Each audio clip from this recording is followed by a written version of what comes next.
नमस्कार, नक्षत्र दुनिया चैनल में आप सभी का हार्दिक स्वागत है।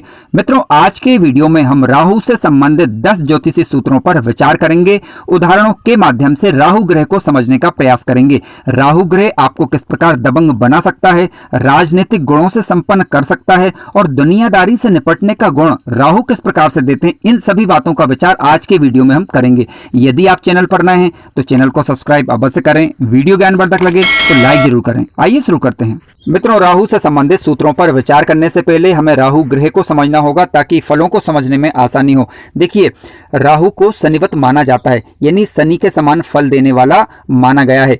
केतु को कुजवत माना जाता है, यानी मंगल के समान फल देने वाला माना जाता है। फिलहाल आज के वीडियो में हम विचार कर रहे हैं राहु के विषय में। देखिए, राहु किन चीजों के कारक हैं? राहु कारक है आकस्मिकताओं के, आकस्मिक घटनाओं के, चाहे आकस्मिक घटनाएं हो या आकस्मिक धन लाभ क्यों ना हो। यदि अच्छे होंगे तो धन लाभ भी ये करा सकते हैं, बुरे होंगे तो आकस्मिक घटनाओं को भी ये जन्म दे सकते हैं। इसके अलावा लग्न में बैठ जाएं या किसी भी भाव में यदि बैठ जाएं तो वहां से संबंधित भ्रमात्मक स्थिति उत्पन्न करते हैं, यानी जातक को उस भाव से संबंधित चीजों में निर्णय लेने में परेशानियों का अनुभव होता है। यदि कुंडली के अंदर ये शुभ होकर बैठ जाए, जैसे कुंडली के तीसरे भाव में, छठे भाव में या 10वें भाव में, तो यहां पर राहु अच्छा रिजल्ट देते हैं। राहु को यहां पर कारक ग्रह माना जाता है। हालांकि 11वें भाव के अंदर भी राहु ग्रह के सामान्यतः अच्छे फल देखे जा सकते हैं, बशर्ते ये नीच राशि के केवल ना बैठे हुए हों। जितने भी निम्नतर कार्य हैं, नीच प्रवृत्ति के कार्य हैं, चाहे विश्वासघात हो, झूठा, धोखा, प्रपंच, ठीक है, पाखंड, सारी चीजें ये राहु से विचारी जाती हैं। अब इसका मतलब ये नहीं कि राहु से बुरी चीजें ही विचारी जाती हैं। राहु जब अच्छे हो जाते हैं तो काफी मात्रा में जातक को धन भी देते हैं, मान सम्मान भी दिलवाते हैं, समाज से काम निकलवाने का गुण भी जातक के अंदर भर देते हैं, यानी जातक एक प्रकार का दबंग होता है। अब सवाल उठता है कि कब ये अच्छा फल देंगे, कब ये बुरा फल देंगे, इसको अभी हम सूत्रों के माध्यम से समझेंगे। उसके पहले कुछ बातें और समझ ली जाए। ध्यान रखें, राहु जिस भी भाव में बैठे हों वहां पर राशि देख लीजिए आप।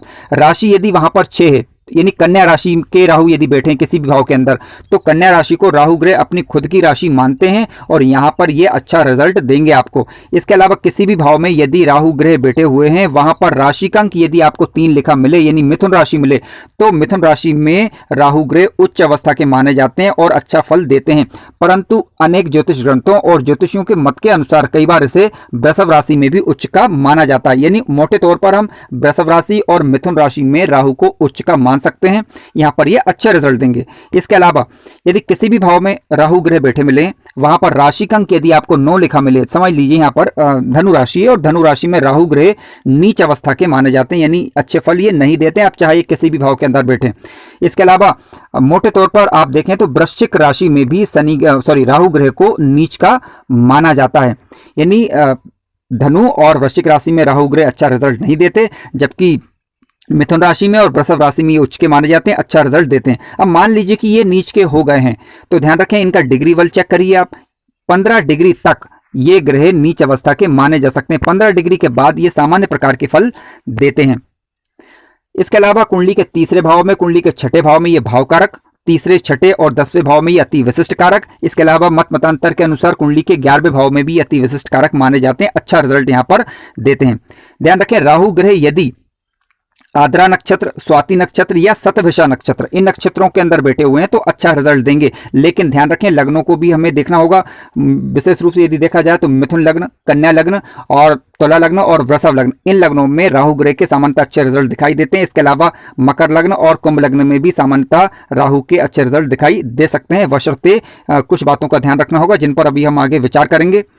मित्रों, राहु ग्रह से संबंधित आज का पहला ज्योतिषी सूत्र इस प्रकार से है। राहु ग्रह जिस राशि में बैठते हैं उसका राशिपति भी यदि वहीं पर बैठा है तो राहु ग्रह के सामान्यतः अच्छे फल मिलते हैं राहु ग्रह की दशा या अंतर्दशा के दौरान। अब उदाहरण के लिए मैंने यहाँ पर एक तुला लग्न की कुंडली ली हुई है। आप यहाँ पर देख सकते हैं कि लग्न शुक्र ग्रह बन रहे हैं जो कि तुला राशि के स्वामी हैं और राहु ग्रह भी यहीं पर बैठे हुए हैं। अतः ये राहु अपनी दशा या अंतर्दशा के दौरान आपको अच्छे रिजल्ट देगा। रिजल्ट कुछ इस प्रकार के हो सकते हैं। जातक सामान्यतः दुनियादारी से काम निकालने में सक्षम होगा। अपनी दशा या अंतर्दशा के दौरान राहु ग्रह जातक को उन्नति प्रदान करेंगे, ऐसी संभावना है। हालांकि राहु और शुक्र जब साथ बैठते हैं तो लंपट नामक एक दुर्योग का निर्माण भी करते हैं, तो दुर्योग का जो रिजल्ट होगा वह सामान्यतः जीवन काल में देखने को मिल सकता है, उससे हम इनकार नहीं कर रहे हैं। परंतु बात चल रही है राहु की, तो राहु के यहाँ पर अच्छे रिजल्ट देखने को मिलेंगे।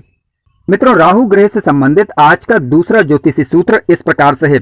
राहु को अष्टम भाव में और कुंडली के द्वादश भाव में ठीक नहीं माना जा सकता किसी भी दृष्टि से। अब यदि राहु स्वराशि, मित्र राशि, उच्च राशि के होकर बैठे हों तब कम बुरे फल थोड़े से मिलते हैं। राहु यदि नीच राशि या शत्रु राशि के होकर अष्टम भाव अथवा द्वादश भाव में बैठते हैं तो ज्यादा बुरे रिजल्ट मिलते हैं। किस प्रकार के रिजल्ट मिल सकते हैं? देखिए, राहु ग्रह यदि कुंडली के अष्टम भाव में बैठ जाएं तो जातक को ये जल्दबाज बनाता है, आकस्मिक घटनाओं का कारण बन सकता है। इसके अलावा जातक का नैतिक पतन हो इसकी संभावनाएं भी बनती है। ठीक उसी प्रकार यदि कुंडली के 12th हाउस में राहु ग्रह जाकर बैठते हैं तो ऐसी परिस्थिति में जातक बुरे रास्तों की तरफ जा सकता है, नशे इत्यादि का सेवन कर सकता है, यानी ऐसा मार्ग अपना सकता है जो कि समाज में स्वीकार ना किए जाएं। हालांकि प्रभाव किस स्तर तक होगा ये बातें निर्भर करेगी कि राहु ग्रह पर अन्य शुभ ग्रहों का क्या प्रभाव है, गुरु ग्रह से दृष्ट अथवा युत है या नहीं, ये भी हमें देखना होगा। इसके अलावा राहु जिस भाव में बैठे हैं वहां पर राशि का जो अंक लिखा है उसका स्वामी कहां बैठा हुआ है ये भी हमें चेक करना होगा। यानी समस्त बातों को दृष्टिगत रखते हुए ही हम किसी निश्चित फलादेश पर पहुंच सकते हैं। मित्रों, राहु ग्रह से संबंधित आज का तीसरा ज्योतिषी सूत्र इस प्रकार से है। राहु ग्रह कुंडली के तीसरे भाव में, कुंडली के छठे भाव में और कुंडली के 10वें भाव में यहाँ पर अति विशिष्ट कारक माने जाते हैं, अच्छा रिजल्ट देते हैं। मत मतांतर के अनुसार राहु ग्रह कुंडली के 11वें भाव में भी अति विशिष्ट कारक माने जाते हैं, यहाँ भी ये अच्छा रिजल्ट देते हैं। तीसरे, छठे और 10वें भाव में जब कभी भी राहु बैठते हैं तो ये जातक को कुशल राजनीतिज्ञ बनाते हैं, यानी जातक राजनीति करने में सक्षम होता है और कामयाबी भी दर्ज करता है यदि लग्न और लग्नेश मजबूत हो और राहु के साथ लग्नेश की तात्कालिक मित्रता हो जाए और तीसरे, छठे या 10वें भाव में राहु ग्रह बैठ जाए तो जातक राजनीति में सफलता प्राप्त करता है। यदि 11वें भाव की बात करें तो 11वें भाव में स्वराशि, मित्र राशि अथवा उच्च राशि के होकर राहु ग्रह बैठे हुए हैं कुंडली के कारक ग्रह बनकर विशेष रूप से, तब ये ग्रह भी आपको अपनी दशा या अंतरदशा के दौरान लाभ के रास्ते उपलब्ध करवा देते हैं। यानी राहु ग्रह अपने से संबंधित चीजों में आपको लाभ देते हैं। मित्रों, राहु ग्रह से संबंधित आज का चौथा सूत्र इस प्रकार से है। राहु ग्रह यदि कुंडली के तीसरे, कुंडली के छठे और कुंडली के 11वें भाव में बैठे हों किसी भी प्रकार के, ठीक है, और इन पर यदि कहीं से भी किसी शुभ ग्रह की दृष्टि पड़ जाए तो राहु में जो बुराइयां होती हैं, जो कमियां होती हैं, उनको दूर करने का प्रयास वह शुभ ग्रह करता है। फिर से सुनिए, राहु ग्रह तीसरे, छठे अथवा 11वें भाव में बैठे हों और कोई शुभ ग्रह यदि इस राहु को देख ले तो राहु के समस्त प्रकार के दोष नष्ट हो जाते हैं, यानी राहु की बुराइयां समाप्त हो जाती हैं। अब उदाहरण स्वरूप मान लीजिए कि गुरु ग्रह कुंडली के पंचम भाव में बैठ गए हैं और राहु ग्रह बैठे हुए हैं कुंडली के 11वें भाव में, तो गुरु ग्रह की सप्तम दृष्टि जब राहु पर पड़ेगी तो राहु के दोषों का समन ये करती है। मित्रों, राहु से संबंधित आज के 5वें सूत्र पर विचार करते हैं जो कि राहु की दशा से संबंधित है।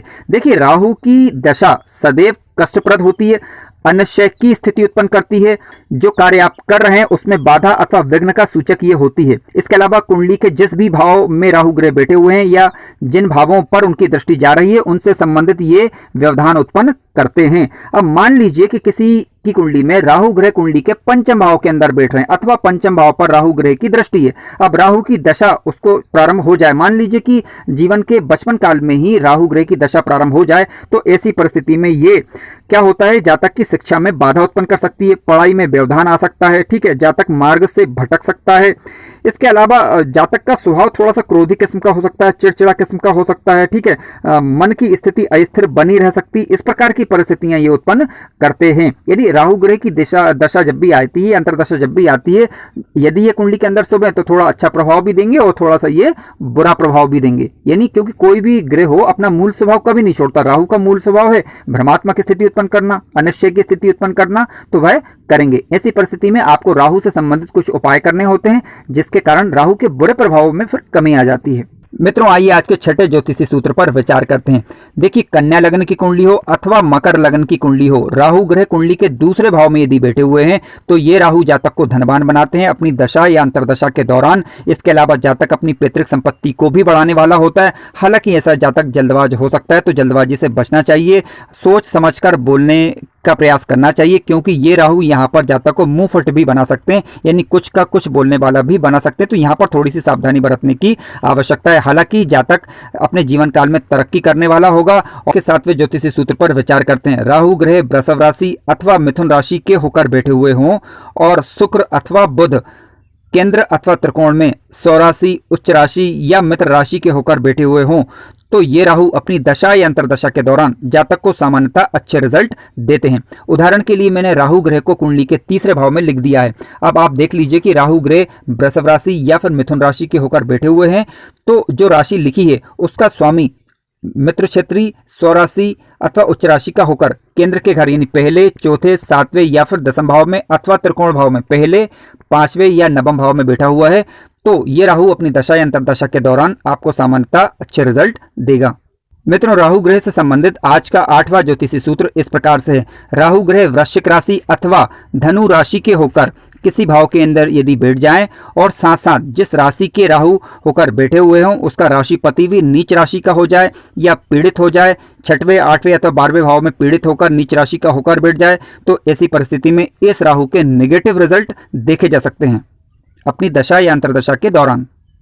मित्रों, राहु ग्रह से संबंधित आज का 9वां ज्योतिषी सूत्र इस प्रकार से, यदि राहु ग्रह कुंडली के पंचम भाव में अथवा कुंडली के एकादश भाव में अपने राशिपति के साथ बैठ जाए तो ऐसी परिस्थिति में जो भी काम जातक कर रहा है उसमें ये इनकम के रास्ते खोल देता है। उदाहरण के लिए मैंने यहाँ पर राहु ग्रह को पंचम भाव में भी लिखा है और कुंडली के 11वें भाव में भी लिखा है। आप देख लीजिए, राहु ग्रह पंचम में है अथवा एकादश भाव में है तो ऐसी परिस्थिति में जातक शेयर मार्केट इत्यादि में लाभ प्राप्त कर सकता है। इसके अलावा हालांकि आपको पंचमेश की स्थिति पर विचार करना आवश्यक है और गुरु ग्रह की स्थिति भी देखना होगा, साथ साथ लग्न और लग्नेश को भी देखना होगा। यानी इन बातों को विचार करने के पश्चात ही आप ये तय करें कि राहु ग्रह आपको अच्छा रिजल्ट देंगे अथवा बुरा रिजल्ट देंगे, क्योंकि कई बार देखा जाता है अच्छे योग बनने के बावजूद यदि लग्न और लग्नेश कमजोर पड़ जाए या फिर गुरु ग्रह की स्थिति कमजोर पड़ जाए अथवा लाभेश या धनेश की स्थिति कमजोर पड़ जाए तो इन शुभ योगों का ज्यादा अच्छा रिजल्ट नहीं मिल पाता। हालांकि फिर भी राहु के कारण आपको कुछ ना कुछ रिजल्ट इसका जरूर देखने को मिलेगा, बशर्ते ये नीच राशि के होकर ना बैठ रहे हो। मित्रों, आइए आज के 10वें ज्योतिषी सूत्र पर विचार करते हैं जो कि इस प्रकार से। देखिए, राहु ग्रह यदि स्वराशि अथवा उच्च राशि के होकर केंद्र में अथवा त्रिकोण में बैठ जाए तो ऐसी परिस्थिति में अपनी दशा या अंतर्दशा के दौरान जातक को अच्छा रिजल्ट देते हैं। उदाहरण के लिए मैंने यहाँ पर राहु ग्रह को केंद्र में लिख दिया है, यानी फर्स्ट हाउस में लिख दिया है, जो मिथुन राशि के या फिर कन्या राशि के होकर बैठ सकते हैं। कुंडली के चौथे घर में, 7वें घर में या 10वें घर में या पहले घर में या 5वें घर में अथवा 9वें घर में, तो ऐसी परिस्थिति में ये राहु अपनी दशा या अंतर्दशा के दौरान अच्छा रिजल्ट देंगे, अच्छा धन लाभ देंगे, समाज में मान प्रतिष्ठा भी जातक को प्राप्त होगी। मित्रों, वीडियो ज्ञानवर्धक लगा हो तो लाइक जरूर करें, चैनल पर नए हो तो सब्सक्राइब भी करें। धन्यवाद।